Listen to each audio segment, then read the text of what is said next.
नमो नमः छात्रा, आज आपण संस्कृत या विषयामधला युग्ममाला हा पद्य पोर्शन आपण बघणार आहोत।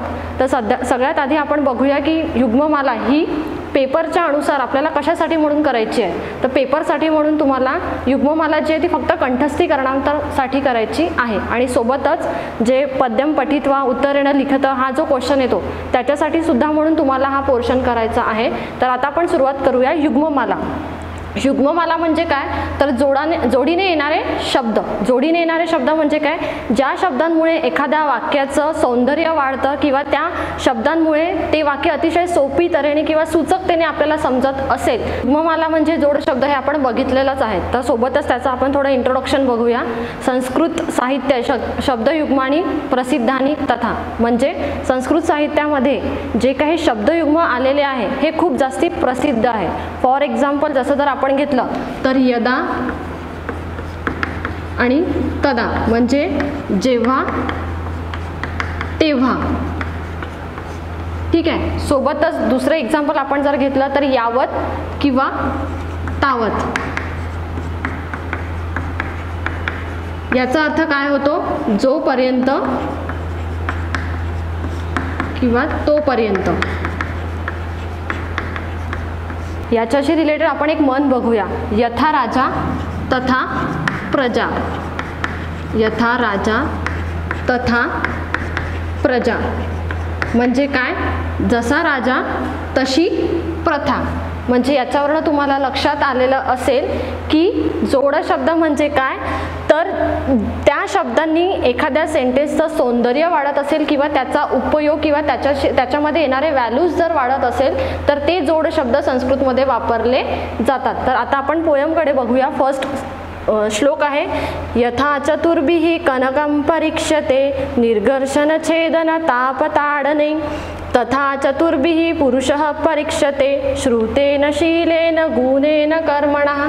म्हणजे काय, ज्याप्रमाणे सोन्याची परीक्षा जर करायची असेल आपल्याला तर त्या सोन्याला म्हणजे पिवळी दिसणारी जी काही चकाकणारी वस्तू असते तिला प्रत्येक वेळी एक परीक्षा द्यावी लागते आणि त्या परीक्षेसाठी तिला 4 कसोटीतून जावं लागते। 4 कसोटी म्हणजे कोणत्या, तर निर्घर्षण म्हणजे कसोटीच्या दगडावर घासणे, छेदन म्हणजे त्याला तोडणे, तापना म्हणजे त्याला तापवणे आणि ताडणे म्हणजे त्याला ठोकणे। म्हणजे सोन्याला जर स्वतःची परीक्षा द्यायची असेल तर त्याला स्वतःला आधी एखाद्या दगडावर घासण्याची प्रक्रिया सुद्धा करावी लागते। सोबतच त्याला छेदना म्हणजे त्याला कापण्याची किंवा तोडण्याची सुद्धा प्रक्रिया करावी लागते। तापह म्हणजे त्याला तापवण्याची प्रक्रिया सुद्धा पार पाडावी लागते आणि सोबतच ताडणही म्हणजे त्याला ठोकण्याची सुद्धा परीक्षा पार पाडावी लागते। त्याप्रमाणेच पुरुषाला सुद्धा 4 प्रकारे परीक्षा द्यावी लागते। ती कशी, जर एखादा माणूस किंवा एखादा पुरुष तो उत्तम आहे की नाही हे जर आपल्याला ओळखायचं असेल तर त्याला 4 परीक्षांमधून जावं लागतं। ते म्हणजे श्रुतेन म्हणजे शिक्षण, की त्याचं शिक्षण किती झालेलं आहे। शीलेन म्हणजे चारित्र्य, त्याचं चारित्र्य कसं आहे। गुणेन म्हणजे सद्गुण, म्हणजे त्याच्यामध्ये कोणते कोणते वेगवेगळे सद्गुण आहे। सोबतच कर्मणः म्हणजे त्याच्यामध्ये त्यांनी कोणते कोणते कार्य कसे केलेले आहे। या 4 प्रकारातून पुरुषाची परीक्षा केली जातेच। म्हणजेच आपल्याला याच्यातनं काय बघायचं आहे की ज्याप्रमाणे सोन्याची परीक्षा ही घासण्याने, कापल्याने, तापवण्याने आणि ठोकण्याने केली जाते, त्याप्रमाणेच पुरुषाची सुद्धा परीक्षा ही शिक्षण, चारित्र्य, सद्गुण आणि कार्य या 4 प्रकारातनं सुद्धा त्याची परीक्षा घेतली जाते। आता या श्लोकामध्ये येणारे आपण काही व्याकरण पोर्शन बघूया। जसं की कनकम आणि पुरुषः। कनकम आणि पुरुषः जर आपण या शब्दांचा विचार केला तर हे शब्द नामह सुद्धा आहेत आणि सोबत प्रथमा विभक्ती याच्यामध्ये सुद्धा हे आलेले आहेत, ठीक आहे। त्याच्यानंतर आहे परीक्षते। परीक्षते हा वर्ड जो आहे हा क्रियापद म्हणून सुद्धा आपण लिहू शकतो आणि सोबतच हा लट लकारसाठी सुद्धा आपण हा वापरू शकतो, ठीक आहे। त्याच्यानंतर आलेले आहे तृतीया विभक्तीचं वर्ड, ताडनैहि श्रुतेन शीलेन गुणेन कर्मणः। हे जे वर्ड आलेले आहे हे आहे तृतीया विभक्ती।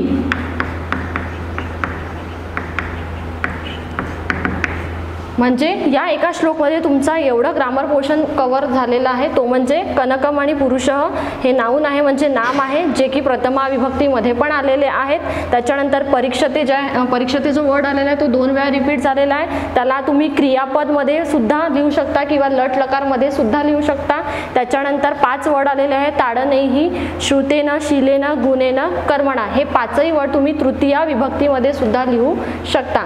पुन्हा अजून एक सेंटेन्स याच्यामध्ये ग्रामरच्या दृष्टीने आलेला आहे, यथा चतुर्भिः कनकम परीक्षते. आता या सेंटेन्सकडे जर आपण लक्षपूर्वक बघितलं तर याच्यामध्ये एक वर्ड आलेला आहे कनकम. कनकम म्हणजे सोनं. आपण अमरकोश लर्न केलेले होते, ज्याच्यामध्ये आपल्याला काही समानार्थी शब्द लिहायचे आहे, की सेंटेन्स दिलेलं असतं आणि त्याचं तुम्हाला समानार्थी वर्ड वापरून त्याचं सेंटेन्स कंप्लीट करायचं असतं.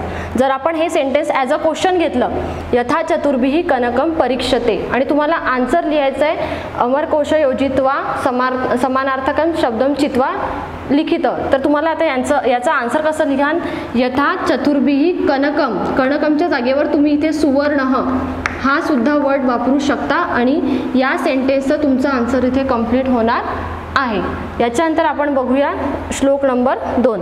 यत्र विद्वज्जनो नास्ति श्लाघ्यस्तत्र अल्पाधीरपि निरस्तपादपे देशे एरंडो अपि द्रुमायते.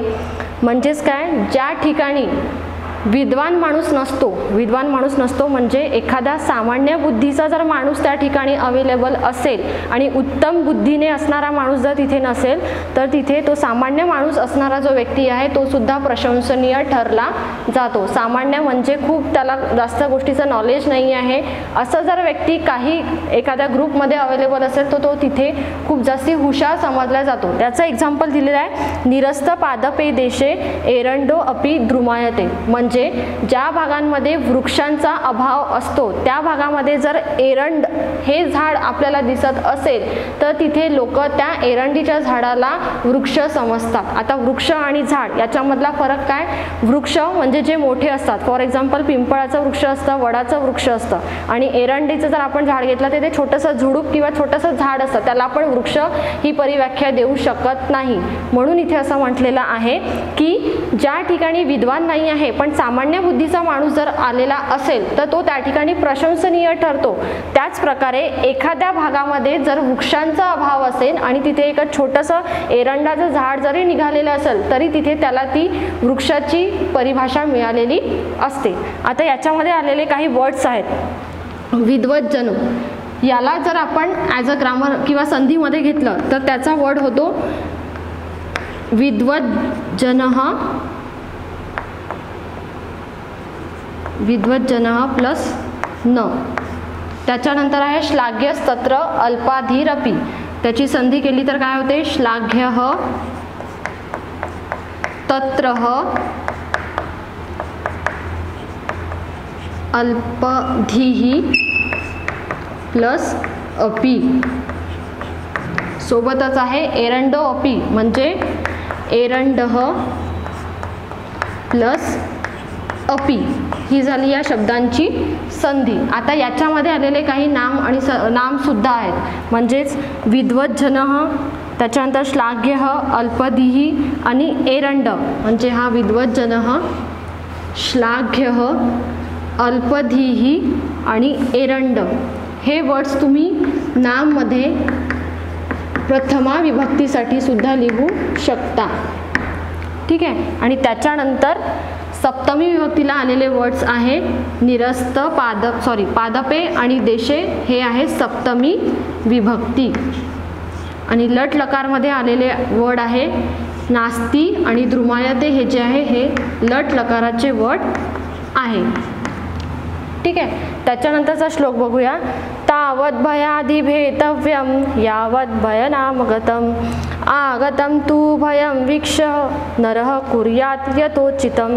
म्हणजेच काय, जोपर्यंत माणसासमोर कोणत्याही प्रकारचं भय येत नाही तोपर्यंत त्या माणसाला त्याची भीती वाटत असते की आपल्यावर हे संकट येणार आहे, मला आता काहीतरी होणार आहे, याची सतत माणूस मनामध्ये भीती वाटून घेत असतो. पण इथे काय म्हटलंय, आगतम तू भयम वीक्ष नरः कुर्यात यथोचितम. म्हणजे जर यदा कदाचित तुमच्या अंगावर एखादं संकट ओढवलेलं असेल तर तेव्हा नरह म्हणजे पुरुषाने योग्य तेच काम करावे. म्हणजेच काय, आपल्याला आयुष्यामध्ये सगळ्यात जास्ती कोणत्या गोष्टीचं भय असेल तर ते म्हणजे मृत्यूचं. कारण सगळ्यांना एक ना एक दिवस मृत्यू येणार आहे हे माहिती आहे, पण त्याची भीती आधीच बाळगणे, त्याच्यासाठी म्हणून हातपाय गाळणे किंवा मला आता मरण येणार आहे म्हणून मी काहीच करू शकणार नाही किंवा मी काहीच करायचं नाही, ही भीती सगळ्या मनुष्यांमध्ये आलेली असते. पण जर त्याच याच्यामध्ये एखाद्याचा ॲक्सिडेंट झाला किंवा कोणतीही गोष्ट त्याच्या लाईफमध्ये झालेली असेल तर त्याची आपण फक्त भीती बाळगून राहू शकत नाही. कारण ॲक्सिडेंट झाल्यावर आपण फक्त रडत बसणार आहे किंवा मी आता मरणार आहे, आपण असं भीती बाळगून बसू शकत नाही. तर त्याच्यावर आपण लगेच काहीतरी फर्स्ट एड बॉक्स आहे किंवा हॉस्पिटलमध्ये किंवा लगेच त्याच्यावर ॲक्शन करायला पाहिजे, कारण तुमच्यावर ते संकट ओढवलेलं आहे. म्हणजेच माणसाला प्रत्येक वेळी कोणत्या ना कोणत्या संकटाची भीती ही येतेच, पण एखाद वेळी जर तुमच्यावर ते संकट ओढवलेलं असेल तर ते संकट आल्यानंतर तुम्हाला त्या संकटाच्या समोर जायचं आहे आणि जे तुमच्या बुद्धीला सुचकतेने किंवा योग्य रीतीने सुचणार आहे असेच काम तुम्हाला करायचे आहे. आता याच्यामध्ये काही संधी आलेल्या आहे. भयाद्धिः म्हणजे भयात प्लस ही, नंतर आहे भयम नागतम म्हणजे भयम प्लस अनागतम. या दोन संधी आलेल्या आहेत आणि प्रथमा विभक्तीचे वर्ड आहे भयम, अनागतम आणि नरह, हे प्रथमा विभक्तीचे वर्ड आहे. त्याच्यानंतर भयात हा जो वर्ड आहे हा पंचमी विभक्तीचा वर्ड आलेला आहे. आता आपण बघूया श्लोक नंबर 4. उत्तमो नातिवक्ता स्याद्धमो बहुभाषते सुवर्णेन ध्वनिस्ता दृक्या दृक्कांसे प्रजायते. म्हणजेच या श्लोकमध्ये काय सांगितलेले आहे की उत्तम जो व्यक्ती असतो तो फार असा बडबड करत नाही, पण त्याच्याच कंपॅरेटिव्हली जो अधम व्यक्ती असतो, अधम म्हणजे हलक्या प्रतीचा किंवा नीच व्यक्ती म्हणजे कमी बुद्धीचा जो व्यक्ती असतो तो नेहमी सतत बडबड करणारा असतो. त्याच्याशी रिलेटेड एक असं उदाहरण दिलेलं आहे की ज्याप्रमाणे काशांचा आवाज होतो, काशाचा म्हणजे ब्रॉन्झ, जे कॉपर आणि टीन या एलिमेंट्सपासून तयार झालेला एक नवीन एलिमेंट्स असतात त्याला आपण ब्रॉन्झ असं म्हणतो. ब्रॉन्झ जेव्हा तयार व्हायचं असतं किंवा तयार करायचं असतं तेव्हा त्याचा खूप आवाज होतो, पण जेव्हा आपण सुवर्णेनं म्हणजे आपण सोनं जेव्हा तयार करत असतो तेव्हा त्याचा कधीच आवाज होत नाही. म्हणजेच काय, सोन्याला स्वतःची प्रसिद्धी ही कधीच करावी लागत नाही, त्याची प्रसिद्धी ही आपोआप सगळीकडे पसरते. पण कांस्य जर तयार होत असेल म्हणजे ब्रॉन्झ जर तयार होत असेल तर तो नेहमी आवाज करतो. त्याप्रमाणेच उत्तम व्यक्ती स्वतःमध्ये असलेले गुण जे असतात किंवा त्याच्यामध्ये असलेले जे चांगले व्हॅल्यूज आहेत ते लोकांना तो ओरडून ओरडून कधीच सांगत नाही, म्हणून तो नेहमी कधीच बडबड करणारा नसतो. त्याच कंपॅरेटिव्हली जो अधम मनुष्य तो आहे म्हणजे जो हलक्या प्रतीचा असतो, कमी प्रतीचा असतो, तो सतत बडबड करत असतो आणि स्वतःच्या स्तुतीने त्याची बडबड चाललेली असते, म्हणून त्याचा आवाज हा जास्ती असतो आणि उत्तम व्यक्तीचा आवाज हा कमी असतो. आता याच्याशी रिलेटेड आपण काही संधी आणि नाम सर्वनाम बघूया. पहिला आहे नातिवक्ता म्हणजे नह प्लस अतिवक्ता.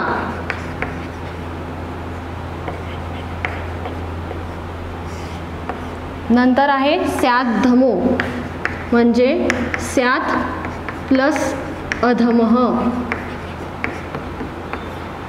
नंतर ध्वनिस्ता दृक्या दृक्कांसे, ध्वनिः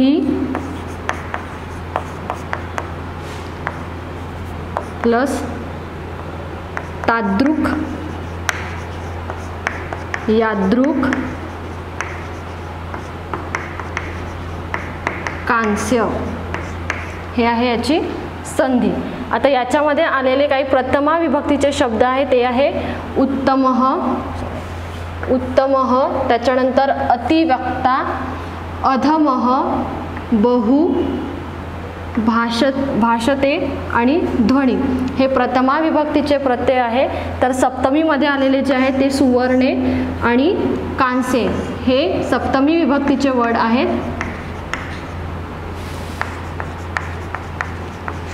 आणि लास्टमध्ये जे क्रियापद आलेलं आहे भाषते, प्रजायते, हे क्रियापद आहे जे लट लकारामध्ये आपण वापरतो. ठीक आहे. यानंतर आपण बघूया श्लोक नंबर 5. यादृशं वपते बीजं क्षेत्रमासाद्य कर्षकः सुकृते दुष्कृते वापि तादृशं लभते फलम. याचा अर्थ असा की ज्याप्रमाणे शेतकरी शेतात गेल्यानंतर तो जसे बी पेरतो तसेच त्याला फळ किंवा पीक मिळत असतं, त्याप्रमाणेच माणसाचं सुद्धा तसंच असतं की माणूस ज्याप्रमाणे आपल्या जीवनामध्ये काम करतो किंवा कार्य करतो त्याचीच फळप्राप्ती त्याला होत असते.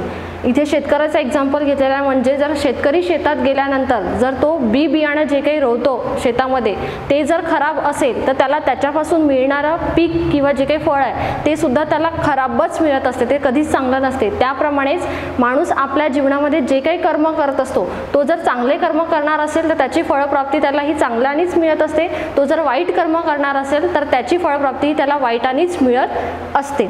म्हणून इथे यादृशम आणि तादृशम हा योग शब्द वापरलेला आहे, युग्म शब्द वापरलेला आहे. तर याच्यातले संधी आहे क्षेत्रमासाद्य म्हणजे क्षेत्रम प्लस आसाद्य,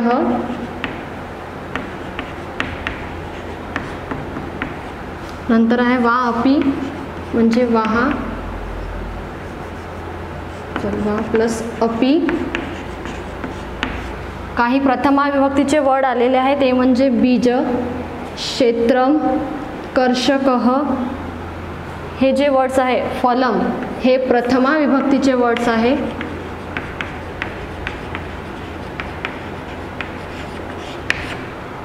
सुकृते आणि दुष्कृते हे सप्तमी विभक्तीचे वर्ड आहेत. त्याच्यानंतर या श्लोकामध्ये वपते आणि लभते हे लोट लकाराचे प्रकार आलेले लट लकाराचे प्रकार आलेले आहे. तर अशा प्रकारे ही जी पोएम आपण घेतलेली आहे याच्यामध्ये फक्त युग्म शब्दांचा वापर करून आपण प्रत्येक चांगल्या गोष्टींचं युटिलायझेशन आपल्याला याच्यातून शिकायला मिळालेलं आहे. तुम्हाला ही पोएम समजलीच असेल. थँक्यू.